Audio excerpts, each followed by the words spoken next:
Hello and welcome friends, ये हमारा thermodynamics series का पार्ट 9 है और इस पार्ट में हम लोग स्टडी करेंगे कि आइडियल गैस इक्वेशन को हम डिफरेंट प्रोसेसेस में कैसे यूज करते हैं। राइट, सपोज कीजिए मेरे पास एक ग्राफ है P और V एक्सिस के।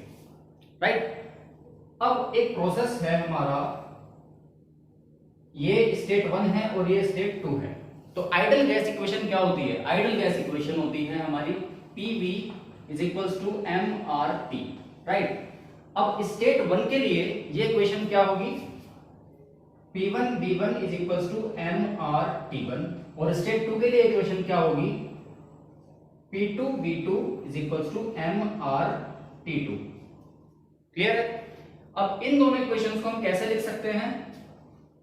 P1 V1 upon T1 is equals to MR और स्टेट 2 के लिए P2 V2 upon T2 is equals to MR।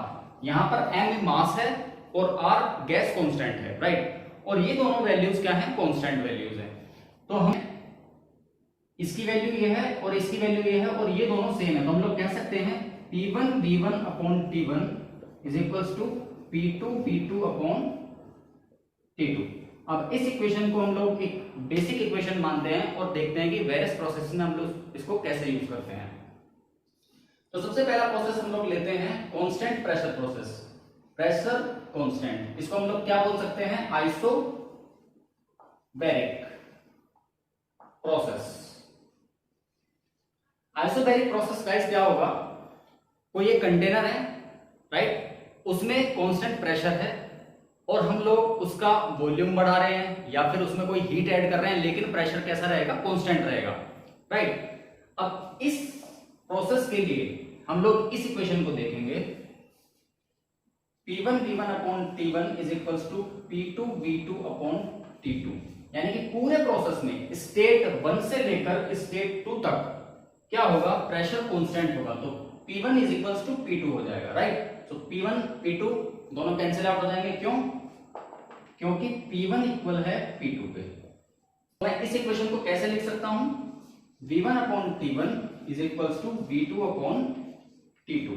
सो ये होगी हमारी ideal gas equation for constant pressure process या फिर आइसोबैरिक प्रोसेस। राइट, अगर हम इसको ग्राफ पे प्लॉट करेंगे PV ग्राफ पर, तो ये P एक्सिस है, तो ये हमारा क्या होगा? Straight line, straight horizontal line. Right, इस प्रोसेस को हम लोग PV डायग्राम पे एक स्ट्रेट हॉरिजॉन्टल लाइन से रिप्रेजेंट कर सकते हैं। नेक्स्ट हमारा प्रोसेस है आइसोथर्मल प्रोसेस या फिर, और हम लोग हमेशा ये ध्यान रखेंगे कि इस PV डायग्राम को हम कंप्रेशन प्रोसेसेस के लिए ले रहे हैं। राइट, हम यहाँ पर कंप्रेशन कर रहे हैं। राइट, तो इसको मैं एरो ऐसे कर देता हूँ, स्टेट 1 से स्टेट 2। अब आइसोथर्मल प्रोसेस क्या होगा? सपोज कीजिए मेरे पास एक कंटेनर है और इसका टेम्परेचर मैं कांस्टेंट रख रहा हूं। क्लियर? और इसमें मैं इंटरेक्शन कर रहा हूं, सपोज कीजिए वर्क का। क्लियर है? और वर्क का इंटरेक्शन करने से क्या होगा? इस सिस्टम में चेंज आएगा, लेकिन कांस्टेंट क्या होगा? टेम्परेचर। टेम्परेचर हमेशा कांस्टेंट रहेगा, बाकी चीजें चेंज हो सकती हैं। तो आइए देखते हैं, इस इक्वेशन को उठाते हैं। P1 V1 upon T1 is equals to P2 V2 upon T2। यहां पर क्या है? यहां पर T1 is equals to T2 है, यानी कि स्टेट 1 पे जो टेम्परेचर होगा वही टेम्परेचर हमें स्टेट 2 पे मिलेगा। तो क्या होगा? ये दोनों टेम्परेचर कैंसिल आउट हो जाएंगे और हमारी इक्वेशन क्या बचेगी? P1 V1 is equals to P2 V2। Right, और PV डायग्राम पे हम आइसो कैसे शो करेंगे? इस तरह से। राइट, ये हो जाएगा हमारा कांस्टेंट टेम्परेचर प्रोसेस और ये कौन सा था हमारा? Constant pressure process. राइट, सो यहां पर स्टेट 1 का प्रेशर इनटू स्टेट 1 का volume is equal to state 2 का प्रेशर इनटू स्टेट 2 का वॉल्यूम। ये हो गया हमारी आइडियल गैस इक्वेशन। प्रोसेस है हमारा आइसोबैरिक प्रोसेस और इसको हम लोग कांस्टेंट वॉल्यूम प्रोसेस भी बोलते हैं। अब इस प्रोसेस में क्या होगा? इस प्रोसेस में इस इक्वेशन को उठाते हैं तो P1 V1 upon T1 is equals to P2 V2 upon T2। यहां पर क्या होगा? V1 is equals to V2 होगा। सो हम लोग क्या करेंगे? V1 और V2 को कैंसिल आउट कर देंगे, तो हमारी इक्वेशन क्या बचेगी? P1 upon T1 is equals to P2 upon T2। Right. ये होगी हमारी ideal gas equation for constant volume process. Constant volume process को हम लोग एक एग्जांपल के तौर पे लेते हैं, जैसे प्रेशर कुकर है हमारा, राइट। उसकी ये सीटी है, इसको हम लोग लॉक कर देते हैं और यहाँ पर हम लोग क्या करेंगे, गैस को मतलब इसको हीट एनर्जी देंगे, राइट। जब हीट एनर्जी देंगे तो क्या होगा, यहाँ पर जो है वो प्रेशर बढ़ेगा, राइट। प्रेशर कुकर में क्या होगा, प्रेशर बढ़ेगा, लेकिन इसकी बाउंड्री फिक्स है, तो क्या होगा, वॉल्यूम कांस्टेंट होगा। तो ये एक बहुत बढ़िया एग्जांपल है constant pressure, constant volume process का, राइट। वॉल्यूम कांस्टेंट है लेकिन प्रेशर यहाँ पर बढ़। आइसोकोरिक प्रोसेस को हम लोग पीवी डायग्राम पे कैसे शो कर सकते हैं, वॉल्यूम क्या है, कांस्टेंट, तो वॉल्यूम की वैल्यू इक्वल रहेगी पूरे एंटायर प्रोसेस में, राइट। सो ये हो जाएगा हमारा constant volume process, right. So V is equals to constant। अगला प्रोसेस है गाइस हमारा adiabatic process. Basically adiabatic process में होता क्या है, एडियाबैटिक प्रोसेस में जो इंटरेक्शन होता है एनर्जी का वो वर्क के फॉर्म में होता है, राइट। हीट एनर्जी का इंटरेक्शन उसमें जीरो होता है। ये क्यू जो है इसको मैं रिप्रेजेंट कर रहा हूँ हीट एनर्जी से, ठीक है। और जो वर्क है, वर्क, तो यहाँ पर क्या होता है, वर्क का इंटरेक्शन होता है, राइट। अब एडियाबैटिक प्रोसेस में अगर मैं एग्जांपल लूं, सपोज कीजिए यहाँ पर मेरे पास ये जो पिस्टन सिलेंडर डिवाइस है, राइट, इसको मैं क्या कर देता हूँ, पूरी को इंसुलेट कर देता हूँ। यहाँ पर हीट एनर्जी ना अंदर जाएगी ना बाहर आएगी, लेकिन इसकी बाउंड्री मूव हो सकती है, यानी कि वर्क का इंटरेक्शन हो सकता है। इस कंडीशन में क्या होगा, इस कंडीशन में ये होगा कि जो मेरा सिस्टम है, सिस्टम, वहां पर मैं वर्क को दे सकता हूं और वर्क को निकाल भी सकता हूं बाहर, राइट। लेकिन हीट एनर्जी को मैं ट्रांसफर नहीं कर सकता। सो एडियाबैटिक प्रोसेस में क्या होगा, heat interaction is zero, interaction वहां पर हो सकता है, तो उस प्रोसेस को मैं क्या बोलूंगा, एडियाबैटिक प्रोसेस। और इसकी इक्वेशन क्या होगी, P V gamma is equals to constant, right. PV gamma is equals to constant. Guys ये इक्वेशन कैसे ड्राइव हुई है, इस इक्वेशन को हम लोग जो डेरिवेशन है इसका वो हम देखेंगे फर्स्ट लॉ ऑफ थर्मोडायनामिक्स पढ़ने के बाद, क्योंकि ये हमको तब ज्यादा अच्छा समझ में आएगा, राइट। अब इसको हम लोग दूसरी तरीके से कैसे लिख सकते हैं, T2 upon T1 is equals to P2 upon P1 की power gamma minus 1 upon gamma, right. इसको मैं इस फॉर्म में भी लिख सकता हूं, और दूसरी फॉर्म क्या हो सकती है गाइस इसकी, T1V की power gamma minus 1 is equals to T2V की पावर गामा माइनस 1। ये 1 है और ये 2 है, राइट।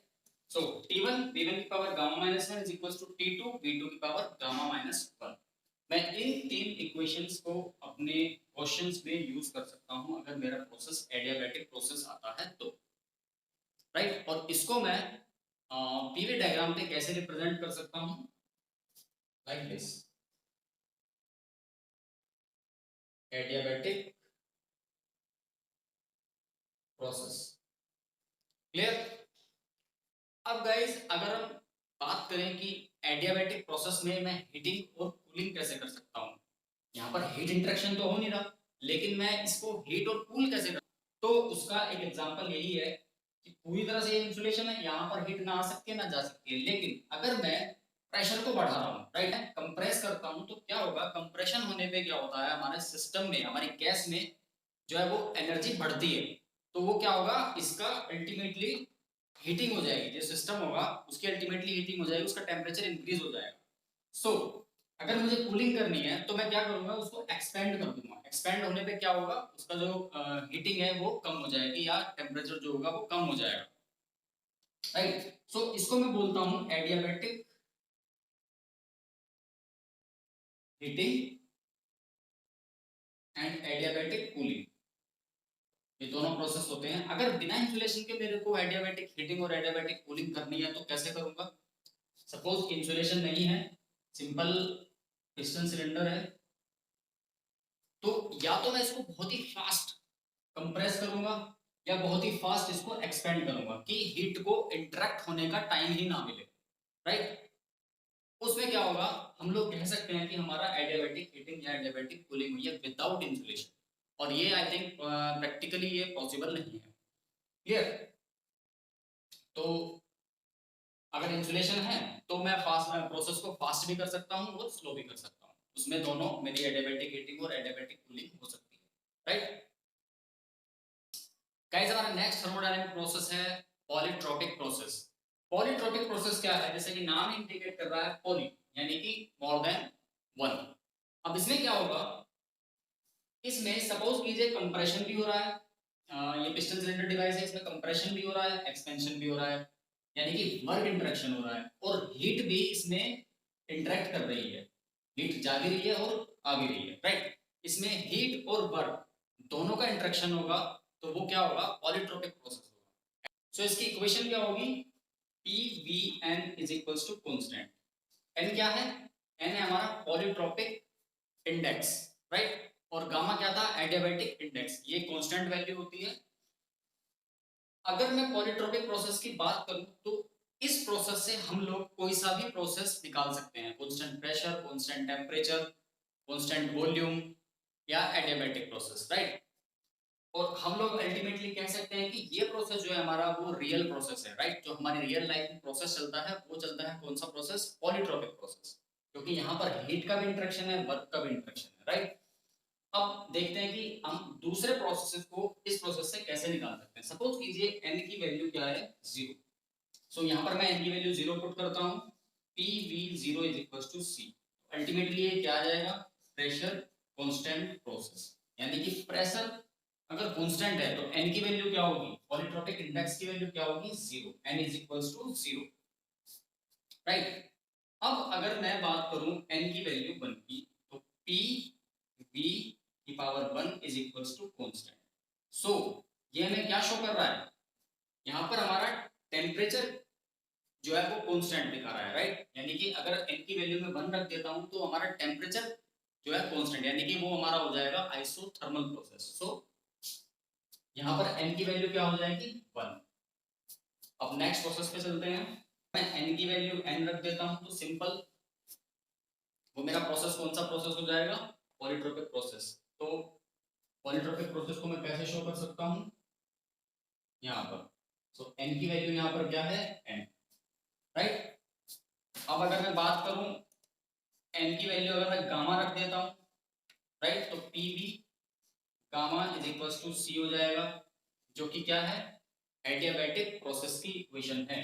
तो यहाँ पर क्या होगा, गामा n की वैल्यू। राइट, अब अगर मैं n की वैल्यू इनफाइनाइट रख देता हूं तो वो क्या हो जाएगा, P V infinite is equals to constant. तो ये प्रोसेस कौन सा प्रोसेस शो करेगा, कांस्टेंट वॉल्यूम प्रोसेस शो करेगा। तो यहाँ पर n की वैल्यू क्या है गाइस, इनफाइनाइट। राइट, तो इस तरह से हम लोग पीवी डायग्राम पे कंप्रेशन प्रोसेस में डिफरेंट प्रोसेसेस को रिप्रेजेंट कर सकते हैं। राइट, और पॉलीट्रोपिक प्रोसेस से हम लोग सभी प्रोसेस को ड्राइव कर सकते हैं। सो ये इक्वेशंस हम लोग अपने न्यूमेरिकल्स में यूज करेंगे, पूरी की पूरी थर्मोडायनेमिक्स में इन्हीं इक्वेशंस के बेसिस पे हम लोग अपने प्रॉब्लम्स को सॉल्व करते हैं। राइट,